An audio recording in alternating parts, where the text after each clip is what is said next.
Welcome back to my channel. You already know it's your boy Hood Diggity, the Rock Reactor, back with another video. Yes, sir. Before I proceed, let me know where you tapping in from. Let me know what country, what city, what mountain, what hill, what cave, what island, what planet, what universe. Let me know where you at. Represent your hood. Yes, sir. We got today's news. Now, Bovino demoted as Border Patrol Commander at Large after Minneapolis shootings. I heard him talk yesterday. He had the speech. Well, I saw it yesterday. I don't know if it was live yesterday. I'm pretty sure it was. But he was talking about choices. He was talking about how citizens are making a choice to bring guns to protest, and that the man got shot twice, a bunch of times. I guess he was on the floor. He was still getting shot. I guess because of his choices. That's what I understood he said. But now he's being demoted, and I wonder why. Is it because they're trying to bring it down a little bit? Is Trump finally coming to his senses and just turning it down a little bit? Can they press the reset button in Minneapolis? Something needs to be done. Because Minneapolis just got a lot going on right now, guys. And you know what I'm wondering? I'm wondering if Minneapolis is just the first city. After this, they're going to go to other cities and other cities, and the chaos is just going to spread. Oh, man. I hope not. Let's get right into this one, guys. Before we do, if you haven't already, make sure you subscribe to my channel, hit the notification bell, hit the like button.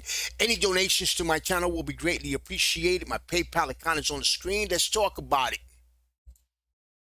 That Gregory Bovino has been demoted from his role as the Border Patrol Commander at Large following two deadly shootings of American citizens at the hands of federal agents in Minnesota. Fox 2 has confirmed. Now, over the weekend, federal Border Patrol agents fatally shot a Minneapolis man that was 37-year-old VA ICU nurse Alex Preddy, and it is the third shooting involving federal agents this year, including the fatal shooting of Renee Good by an ICE agent back on January 7th. The latest incident comes as thousands of federal agents are in Minneapolis as part of Operation Metro Surge. Meanwhile, multiple federal court hearings were scheduled for yesterday on Monday as legal battles do unfold in that entire case. I want to talk a little bit more on that. Another social media post from Fox 9. ICE in Minnesota lawsuit. A judge hears arguments seeking to block immigration operations. Our team there goes on to say this, that U.S. District. You know, guys, I've seen in the comments, I've seen a comment where somebody says that citizens are blocking or fighting with immigration cops to stop them from deporting illegal immigrants. So citizens, U.S. citizens, are defending illegal immigrants. I don't think this is the case, guys. I do not think this is the case. I think the protests by the American citizens and what they're against is the tactics. The fact that they're coming in and they want to just cause chaos, and the violence also that's being applied by ICE, guys. I don't think this is a matter of defending illegal immigration, and they want ICE out because ICE is causing chaos all over.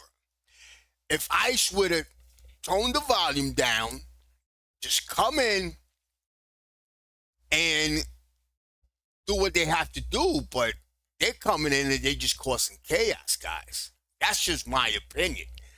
That's just what I see. I'm calling it how I see it, guys. I believe if ICE pulls out, let time, let it all just calm down, and then come back, and have an actual and change tactics. But I don't think this is a matter of American citizens defending illegal immigration. I don't think this is the fact that American citizens, this is American citizens protecting illegal immigration. I just don't see that. Court Judge Eric Tostrud heard arguments yesterday from both the state and the federal government involving the preservation of evidence following the fatal shooting of Alex Preddy. The Minnesota Bureau of Criminal Apprehension, which typically investigates all law enforcement shootings in the state, wanted to investigate the incident but was denied access to the scene twice by federal agents, despite having a warrant. The Hennepin County Attorney's Office and the BCA filed a lawsuit asking to prevent the destruction of evidence related to the fatal shooting of Alex Preddy, along with a temporary restraining order to prevent any destruction of evidence as well. I want to dive into this even further, so I want to bring into the conversation now legal analyst Jeremy Rosenthal, and we're going to discuss. Jeremy, good morning. Good morning. How are you? I'm doing well. Thank you for asking. So let's talk about these hearings that happened just yesterday. The judge hasn't made a decision just yet. They said they were going to decide soon. But is it unusual for a federal judge to actually step in and order the government not to dispose of any evidence and to preserve it? I think when you're asking for that, you're asking for what's called injunctive relief. Injunctive relief is when you're essentially asking for something to be the status quo to be preserved. So while depending on who's in possession of what evidence, that may be subject to that may be that may be a fluid issue. That may be something that is sort of evolving. A federal judge can come in and say, all right, I don't know what's going to happen with this evidence here, but it's not going to disappear and it's not going to go away. I do think that that's probably, if you're the state of Minnesota and you want to preserve those evidence, that's how I would do that, is I would ask a federal judge to say, look, you're just not going to dispose of it. We're going to maintain the status quo. It may be federal government that it's your evidence to do with what you want, or if the evidence doesn't exist, you tell us that it doesn't exist. Or it may be that we do this your way, but at the moment we're going to put the pause button on sending it to Virginia, sending it here and there, or disposing it. Taking us back out to this live image that we have over in Minneapolis. Now, Jeremy, there's really kind of a back and forth here when it comes to the federal agents involved, the state and local agents involved. Who actually has jurisdiction when a federal officer is involved in a fatal shooting inside of a state? That's the million-dollar question here. Really what's going on here is that the state of Minnesota is saying, look, federal government, you put 3,000 or so troops on the street. That's more police than we have in Minneapolis and St. Paul. This is a de facto occupation, if you will. You've got federal agents running around in military uniforms. Some of them are not wearing identification. That is something else, guys. I think they exceeded. How could you send 3,000 agents? Why would you send 3,000 agents? Just one city. More than the police that they actually have there. I think that's uncalled for. I think they should have planned that out better. They could have just sent, I don't know, 1,000, maybe 500, and just work strategically. 3,000 troops, and those are troops. I mean, you gotta call them troops, because that's just too much, guys. That's just too much. Some of them are wearing masks. They have drones. That's something else. Wearing masks. You're a public servant. Why do you have to wear masks? No-fly zones. That they are conducting warrantless checkpoints and things like that. And it's the federal government has the right and the duty. That's federal. So I don't know that the state of Minnesota can necessarily stop that. But I think what they're asking this judge to do, they're asking the judge to stop it, which I don't know that the judge can do. But they're also asking the judge to really fundamentally reshape it. And I think that the state of Minnesota is going to have a lot better arguments there, saying, look, we have state sovereignty. Look, you cannot commandeer our parks. The 10th Amendment prevents you from commandeering our law enforcement. It prevents you from taking our airspace and turning it into your own.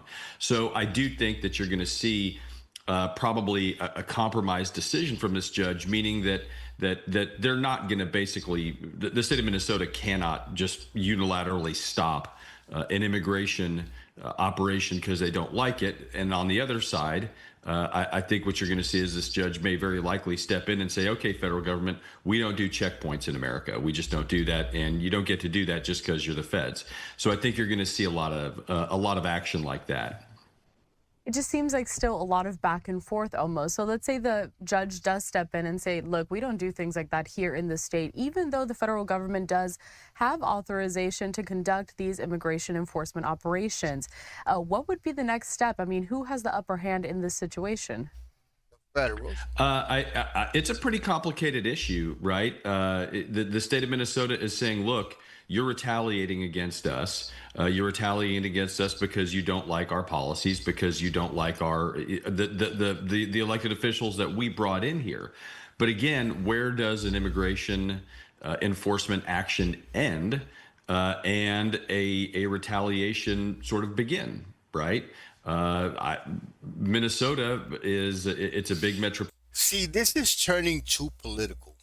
This is way past people protecting immigrants or illegal immigrants.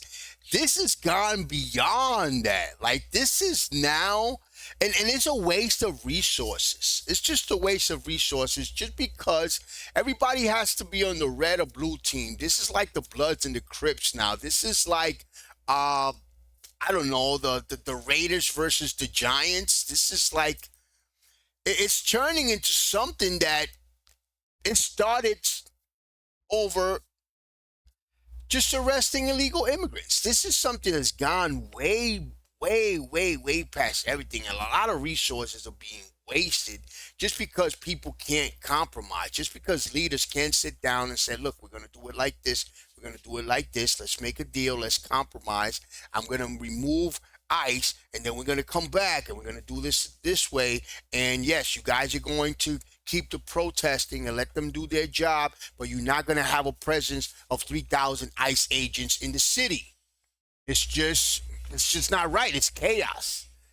And this is crazy. This is what it's turning into. This is turning into a real revolution. Metropolitan area. They've got some sanctuary policies. Then again, they're pretty far away from our southern border where a lot of the issues have been. And not only that, we do have state sovereignty. And there, under the 10th Amendment, it's called the commandeering clause. The federal government can't come in and take your police cars. They can't come in and basically be the police in your state. And 3,000 ICE agents is a lot of people. So I think the state of Minnesota is, I think that they've asked for, look, let's end this operation. That I can't fathom that happens. But I do think that they've got some much better arguments when it comes to a lot of the more rudimentary things. Look, federal government, you're not allowed to just unilaterally or pivot from not going into schools one day and then going into schools the next day. There's a procedure that has to change if that policy is going to change. So I think you're going to see a lot of things like that. And a federal judge, again, we've seen a lot of the judiciary, a lot of laws and rules and rulings that kind of limit what they can do. And a federal judge is going to come in and say, listen, I can't fix everything here. It's not my job. If a party comes before me and asks for X, Y, and Z, I'll consider it. So, all right, when we look down our checklist, you want to end this ICE operation. Well, I can't do that.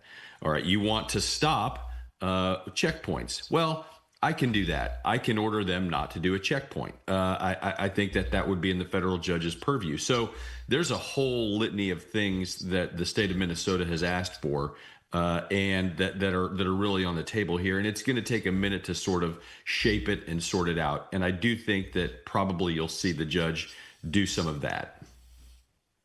When we talk about a judge shaping and sorting this out, you know, it may be that they look to previous cases, perhaps, just to see how that situation was handled. But Jeremy, is there a previous case to you that comes to mind where, you know, you've had this butting heads of federal agents, you have local, state law enforcement, federal leaders, local leaders, and something that's similar to this, an immigration operation? I think the answer, Carell, is yes and no. I think we've not seen anything specific. I think the worst thing right now is the rupture between the Minneapolis citizens, the citizens of Minneapolis, and ICE agents. There's just too much animosity right now. Too much animosity. So that also it needs to, that's why you have to cross a distance first. That needs to be worked on. But there's too much of a rupture right now. Specifically like this before in terms of immigration, but we've had a lot of very similar fights within the last year over National Guard deployments and what's appropriate to ask for with the federal judge and what's not. So we have had some similar issues here that have sort of, I think, shaped what the judge can consider and what the judge can't consider. But no, I do think that it's somewhat unique, right? Operation Metro Surge is a surge of federal officers into Minneapolis and St. Paul. And again, I don't know that we've seen really necessarily anything like this before. Minneapolis and St. Paul are saying, look, you're more likely to run into an ICE agent than you are one of our police officers at this point. And politically too, obviously, I think we can see the pressure ramping up here. We're seeing policy changes.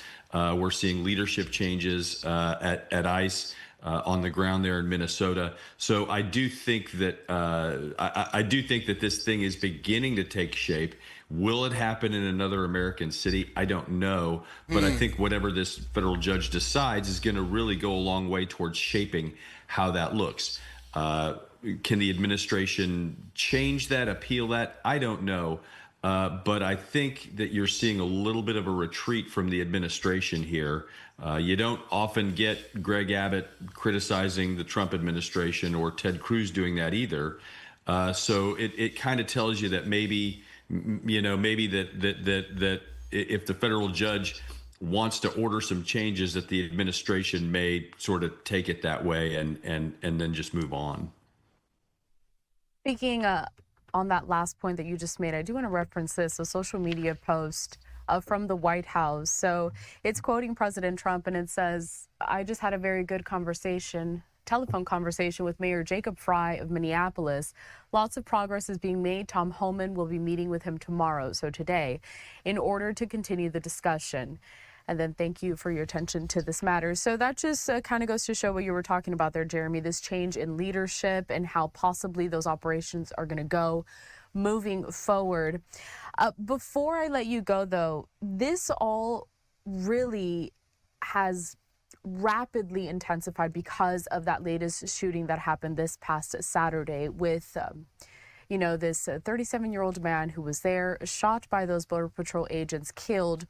He had a firearm on him. There's a lot of questions because a lot of witness video is coming in, kind of showing these different angles. You have one side saying that he went and attacked agents. You have the other side saying that no, he just had the firearm on him and he's legally allowed to carry it. I need to get... They're trying to make it seem like the fact that he had the firearm on him, he deserved to get shot. So if you go to a protest and you're carrying a gun, whether that's legal or not, I kind of don't agree with you bringing a gun if you're going to protest, because you're putting yourself in a lot of jeopardy. You're putting yourself in a bad situation, let's just say. But the fact that he had the gun, that doesn't mean he deserved to get shot. He had the gun on his waist. They took the gun from him, and then they shot him. So that's what I saw in the video. I just don't understand why everybody sees the same video and everybody has different opinions. Your thoughts about where that case is going to go, how significant these videos are, just the evidence that needs to be had in this to get a resolution to that case as well, because somebody died. Right. And look, this whole thing was in court before that, right? Everything that you and I have talked about was being litigated before what happened on Saturday morning. So Saturday morning is clearly a very rapid escalation of this, like you're saying.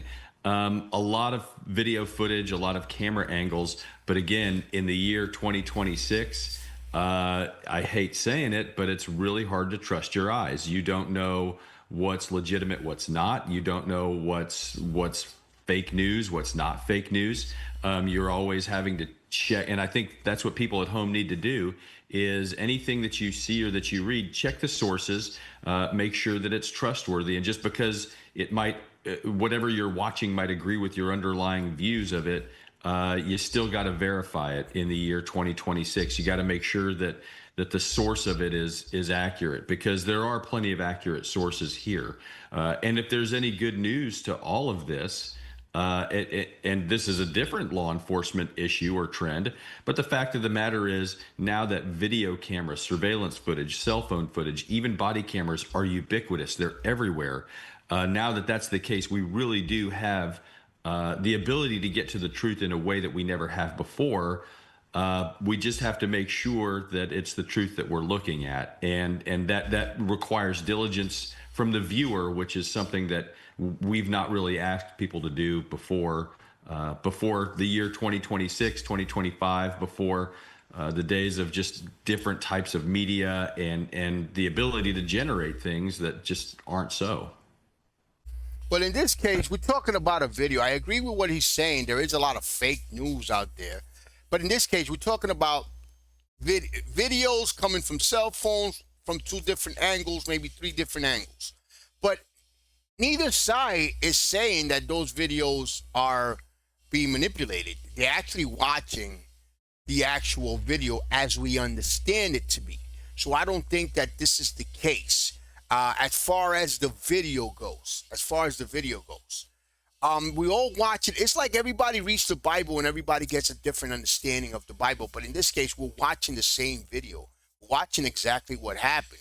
We're watching the fact that he had the gun on his waist. He had 3, 4 agents on top of him. He was on his knees. Clearly, one of the agents removed the firearm, so he never got to get the firearm. And then you clearly see one agent pull out a gun while everybody was on top of him and shoot him what appears to be in the back of the head. And then when he was on the floor, you hear other gunshots, which means after he was on the floor, they shot him again.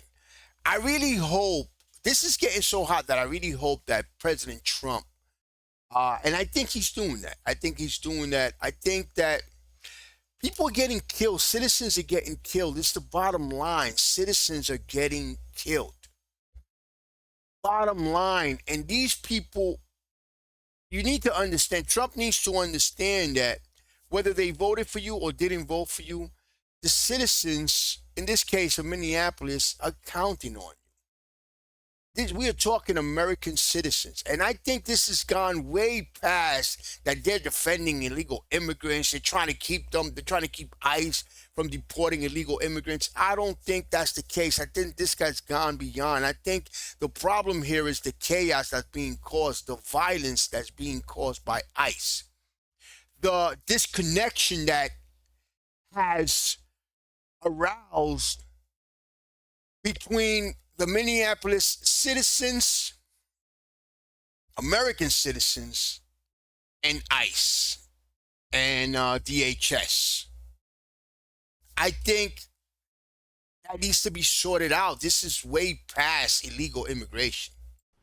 Legal analyst Jeremy Rosenthal, we always appreciate your time here at Live Now from Fox. This is going to continue on here as far as what the judge is going to decide, the next steps, specifically with those operations in Minneapolis, but in several cities across the country too.